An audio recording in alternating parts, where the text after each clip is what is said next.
यही आउँदै गरेको भदौ 19 गते के छ थाहा छ हजुरलाई? यदि थाहा छ भने कमेन्ट बक्समा गएर कमेन्ट गरिदिनु होला। यो भदौ पुरै महिना कुनै न कुनै चाडपर्वले भरिएको महिना रहेको छ र यसमा हरेक दिन विशेष रहेको छ।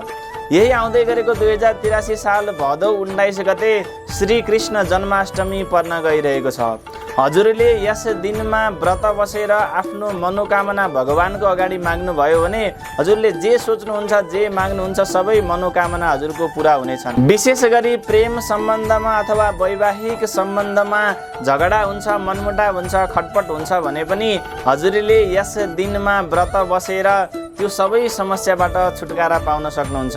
र हजुरको विवाह भइरहेको छैन भने पनि हजुरले यस दिनमा व्रत बसेर आफ्नो मनोकामना पुरा गर्न सक्नुहुन्छ। हजुरको हातमा पैसा टिक्दैन, वैदेशिक यात्रामा विभिन्न प्रकारको विघ्न बाधा आइरहेको छ, सोचेको आँटेको कामहरू पुरा हुँदैन, हुन लाग्छ, काम बन्न लाग्छ र अन्तिममा गएर बिग्रिन्छ, नराम्रो सपनाहरू देख्नुहुन्छ भने अवश्य पनि हजुरले यस दिनमा भगवानको व्रत बसेर पूजा गरेर हजुरले आफ्नो मनोकामना भगवानसँग प्रार्थना गर्नुभयो भने हजुरको जेसुकै मनोकामना भए पनि अवश्य पनि भगवानले पुरा गरिदिनु हुनेछ।